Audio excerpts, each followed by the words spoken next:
Cool. Awesome. Welcome to the talk. This was a talk that was delivered at DevOpsDays Indianapolis not too long ago, but not too long ago, I guess, for the internets who might be viewing this was October of 2023. So how to win at Euchre and DevOps.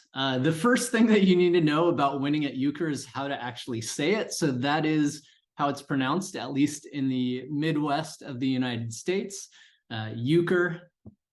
So the other thing that you need to know, of course, to win the game is you actually have to know how to play the game, right?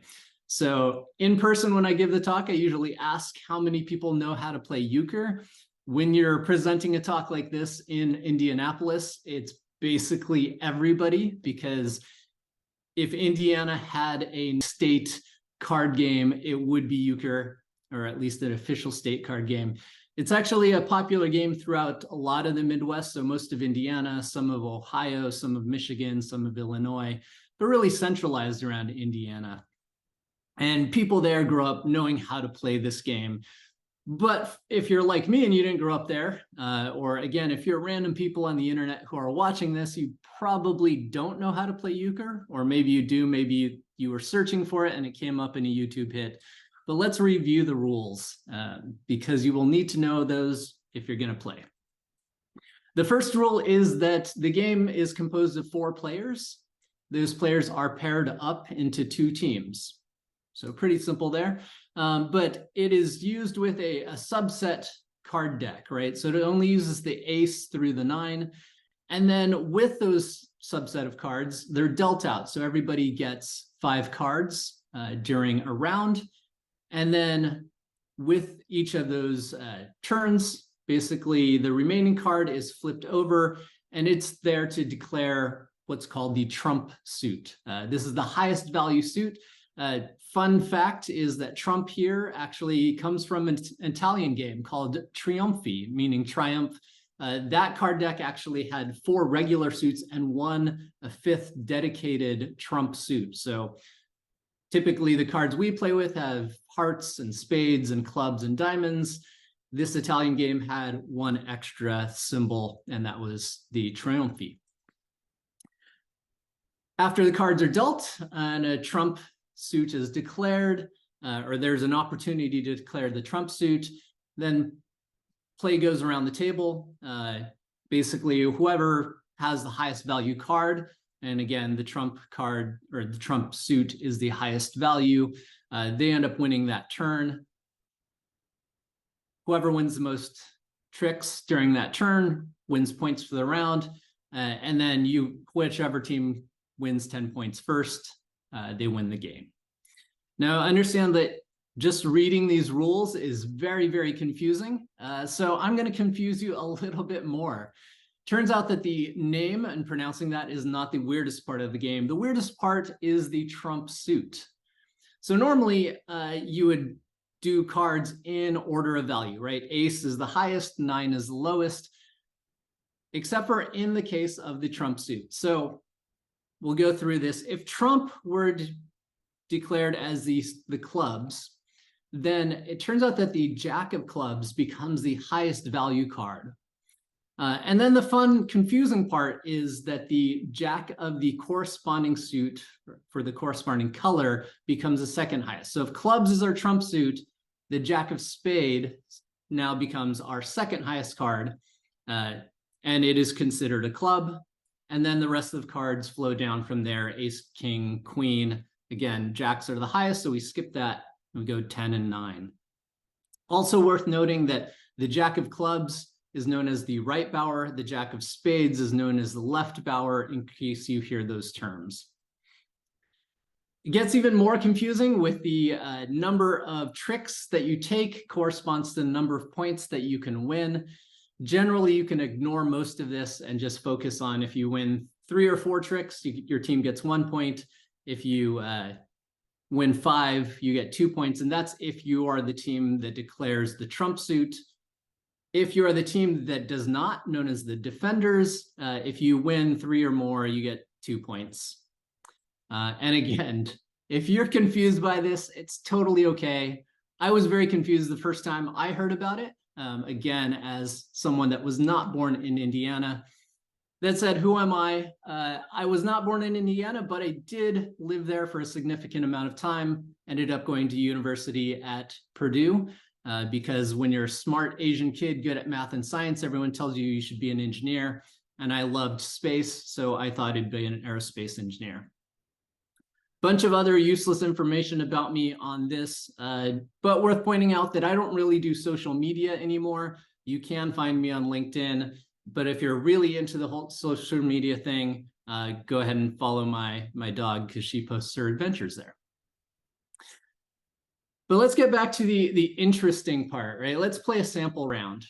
So we are all going to pretend that we are a player. So we're sitting at a table. We've got 3 other folks with us, and the cards have been shuffled, and then it's been given to us. So we have the deck, and we've been told that we're supposed to deal. So like any card game, we start to deal out the cards to everyone. And at this point, our friends around the table are like, wait. This is not how you deal.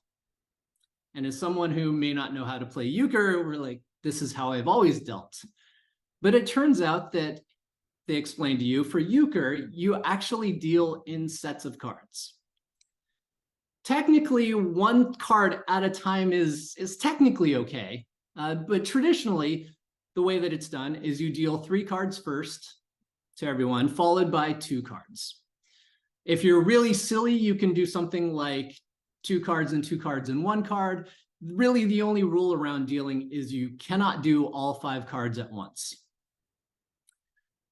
But that brings up point number 1, how to win at Euchre and DevOps. Point 1 is that culture trumps rules. Culture, meaning the traditions and the customs that we have when playing, are in many cases more important than the rules. So for people that play euchre, you probably know what this is, although it seems to be kind of split. Some people don't, but normally I ask to see if people know and have people shout it out if they know. This is what's called milking the cow. It is not a part of the rules, but it definitely does affect how much fun you have playing.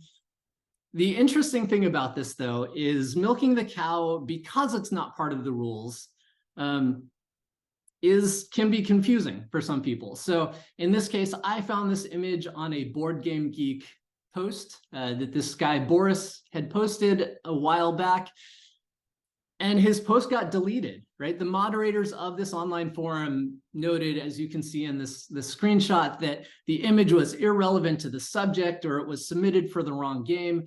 And they clearly had not played euchre, or not played euchre, at least in Indiana, where most people do this. Milking the cow is a traditional part of sort of pre-win celebration, but it also brings up the point that when we are doing technical work, we often think of our priorities and processes. And typically, as engineers, we think of our priorities to go in this sort of order, right? You start with your best practices, right? There are things that we know. You should always have replication, so that you have some redundancy for high availability. You should, have regular backups. So there are processes and practices that we follow. And then when there aren't general best practices, we usually rely on documentation, right? What do the docs say on how we should implement something? And if there's no documentation, then we fall back on undocumented procedures, things like tribal knowledge. Maybe our teammates know about something and we all sort of just follow these processes, even though they're not officially documented. At some point, you get down to things that your boss tells you to do, right? Maybe you have a boss and doesn't really matter. Even if they tell you to do something that's against best practices, you probably ought to do it unless you want to get fired. After your boss, then you turn to individual subject matter experts. What is Jane, who's our MongoDB expert? How does she think that we should implement MongoDB, right? And you ask her. And then if there's no subject matter, you sort of just ask everybody else, like anybody on the team, just thrown out a shot in the dark. Does somebody know how to deal with this? And hopefully somebody responds to you. But just like the confusing nature of trump cards in euchre, This actually isn't reality. And reality is more like this, right? It doesn't matter what your boss tells you, that will always be the highest level. If your boss tells you to do something, again, even if it's an anti-pattern, you should probably do it unless you want to get fired. Or hopefully you have a better boss that's actually open to feedback and you can discuss things. But then comes culture, right? Culture always will be that second level highest trump value, right? For example, there are a lot of things that we do that aren't documented. They're not part of the rules. At Datadog, we love documentation. So like a lot of companies, whenever we have an incident, we analyze it, we write it up, we have a postmortem, and we catalog them so that other people can learn. And that's generally part of a rule. But the culture part is interesting because we also do that for wins. We have a catalog of performance and reliabilities wins, and these often look exactly like they would if they were a postmortem. They start with a high-level summary of what happened. They dive into the technical specifics using graphs and dashboards to show improvements. And so we catalog those improvements in speed or reductions in resource use or reductions in cloud cost. And again, these reports aren't required. There's no official rule that says you have to post and write up a performance win. And in a lot of cases, the work that's done isn't even officially part of a project. It's just something that an engineer noticed that could use improvement, so they went and did it.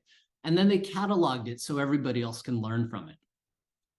Celebrating and documenting wins is a huge part, and it's ingrained into Datadog culture. Now, I do want to note that culture trumps rules, and it can be for better or worse, right? As mentioned at Datadog, I love a lot of the cultural things that we do, but I've also worked at some really awful places. And I'm pretty sure that a lot of you have as well. And as we've experienced, or I've experienced at these awful places, there might have been rules and lofty mission statements about working together and collaboration and, lifting everybody up. But that was always trumped by the culture of toxicity and having people around who are just jerks. So let's get back to our game, though. We've dealt the cards. We have 4 cards remaining from our subset deck. And so we flip over that top card, the remaining card, and we show that to everybody. And then we take a look at our hand. Now, since we're the dealer, the player to our left has the opportunity to declare clubs as the trump suit. They decide to pass. So then the opportunity goes across the table to our partner. Our partner then looks at that club, they look at us, they have a nice smile, and they say, pick it up, which now means that clubs are the trump suit. And it also means that we need to take that king into our hand and discard a card. So looking at our hand, we've got all these cards. The 9 is the lowest card. There's other reasons why we want to discard it. So we're going to discard that 9 and take that king. So now this is our hand, and we can discard the rest of that pile. So taking a look at our hand, we've got the ace and 10 of diamonds, the 10, queen, king of clubs. It's a pretty okay hand. Now remember, again, the king is only the 4th highest card. The jack of clubs, which is the right bower, the jack of spades, which is the left bower, and the ace of clubs all beat it. So it's not the most amazing hand, but it's pretty good. But it's also worth noting that our partner had no idea what was in our hand. All they knew was they saw a king of clubs and they saw what was in their hand. And so between the two of us, they have some sort of idea or confidence that we can take at least 3 tricks. This brings up an important rule of Euchre, and that there's no table talk, meaning that you cannot coordinate with your partner. You can't tell your partner what you have in your hand. They can't tell you. You can't collaborate and figure out what cards you want to play. Now, when it comes to DevOps, in most organizations, there aren't rules that prevent you from communicating with other teams, but there are competing priorities. Even when you're contributing to the same larger business goals and business outcomes, oftentimes we have different priorities, and that leads us to having our own myopic view, right? We're invested in what we're working on. Sometimes we don't really know what's going on with other folks. But that leads to point 2. To win at DevOps and Euchre, you need cooperation and trust. In Euchre, this means trusting that your partner is going to play well. They're going to take tricks when you can't, and they're not going to steal tricks from you when you've already won them. And when we talk about DevOps, it often means things like tearing down silos. But when people talk about tearing down silos, they often talk about or use the word collaboration. And here's the truth. In modern systems, you often don't want true collaboration. We've designed modern systems to be composed of small decoupled pieces, and that lets teams work independently and more quickly. Collaboration means working together on the same thing, right? It means investing that time and really doing the same sort of work. And that's what we did with monoliths, right? We had one large code base, we all contributed to that code base.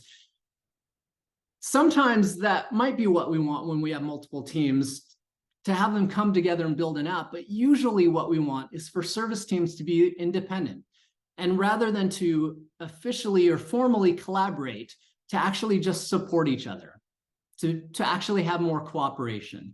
Cooperation means that I can support you in achieving your goals, but I don't need to join you in specifically working on it. I can do things like ensuring my API is stable and reliable, and that I document it so that you know how to use it. But I don't necessarily have to go and build an entire SDK for you or join your team to write those API connections. But back to our game, we dealt, so the player to our left goes first. They play the King of Hearts. Now, our partner has to follow suit. So if they have a heart, they have to play it. And so they play the Jack. The player to our right plays the Ace. And now it's our turn to play. And it's time for point 3 or maybe point 2.5. And that's to limit your spread. Now, when our partner told us to take that King of Clubs, do you remember what card we discarded? If you don't remember, it was the 9 of Hearts. And when we did that, it wasn't just because it was the lowest value card that we had. It meant that by getting rid of it, the only cards that remained in our hand were the diamonds and the clubs. And because you have to follow suit if you have one, it means that if someone leads with a heart like they did here, or if they led with a spade, it meant that we were free to play whatever we want.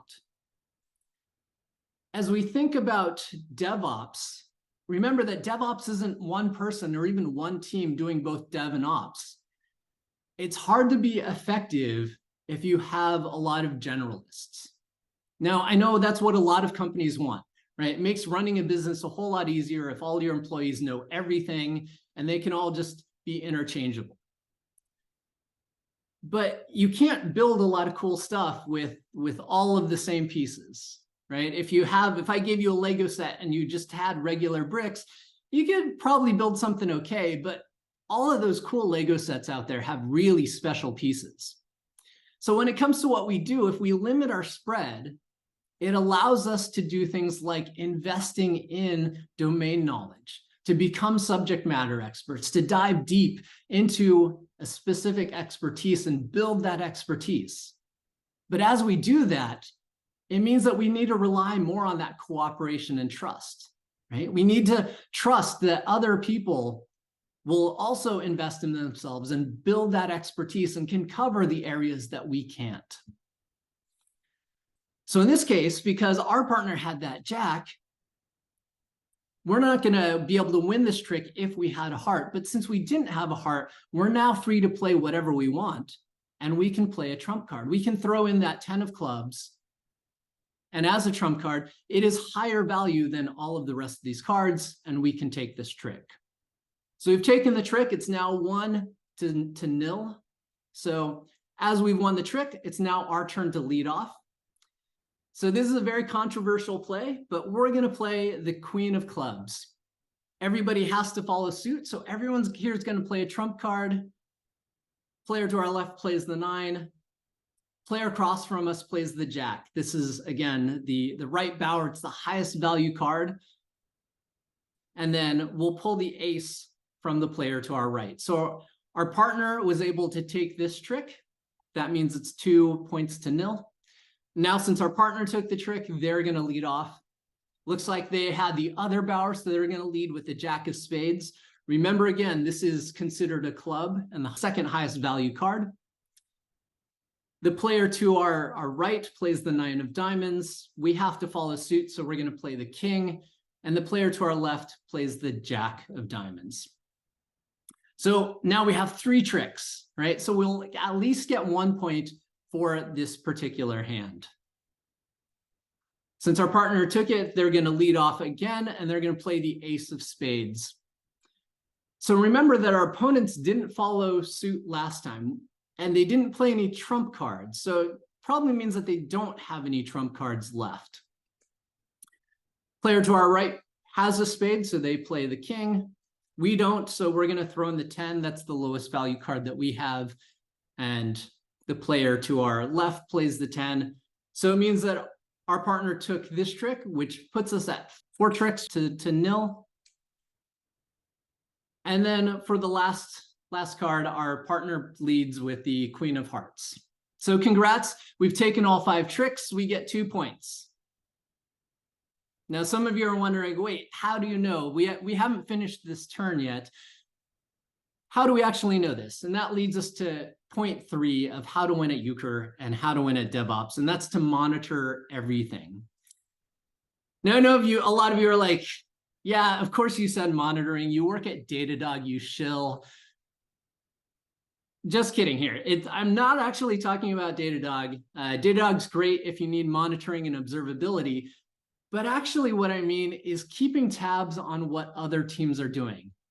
I mean using tools more like email or Trello or Slack or Jira or RFCs or Confluence, all these other tools. And yes, maybe even some Datadog if you're using features like notebooks or service catalog or incident management or a lot of the other features that can help you understand better about what other teams are doing, so you know what they're doing and you know what they're capable of. All of these tools help you understand more about what other teams are doing without having to rely on formal collaboration. It allows you to play as a team while working somewhat independently. At Datadog, 2 of our most used ways of monitoring what other teams are doing are RFCs and fortnightly updates. RFCs, or requests for comments, are a way that we plan larger architectural changes. They're a way that we publish what's going to be planned or work that we might be considering, and having others collaborate with us or contribute, at least by providing comments and providing their insights.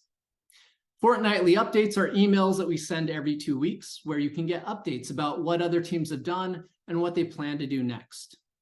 So they allow us to monitor other teams and understand what the organization is doing in a broader picture without actually having to sync up and have meetings or have planning reviews on a regular basis. This brings up point 3B, right? The second half of this is, if you expect others to document what they're doing so that you can monitor, you have to do the same, right? You have to document the things that you're doing and provide ways for them to keep up to date, to know what you're doing and what you're capable of. Now, if we remember back to the first trick, the player to our left led with the King of Hearts, our partner followed suit with the Jack, and the player to the right played the Ace of Hearts. We didn't have any, and this is when we took the trick, but with those cards already played, by keeping track of what was played, we know that the Queen is now the highest remaining heart card. And since nobody else has trump cards, it means that our partner now has taken this trick.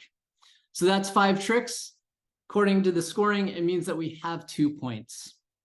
So we'll keep playing around like this. We'll shuffle the cards, redeal them, go through the same process until one team gets 10 points and wins the game. But just as a recap, right? Number 1, culture trumps rules. We have various rules at events like DevOps Days where I'm speaking. We have rules like the code of conduct. that says what you can't do. But events like DevOps Days are great because of the culture. It's not about the rules, but it's about how you act that affects the vibe of those events. And similarly, within your organizations, it's less about the rules that tell you about the things you're supposed to be doing or not supposed to be doing. It's about the culture that you build. Point 2, work on cooperation and trust. And part of that is to limit your spread, right? Don't try to do everything. Try to focus, build some expertise, rely on that cooperation and trust for others to contribute back. And point 3, monitor everything, right?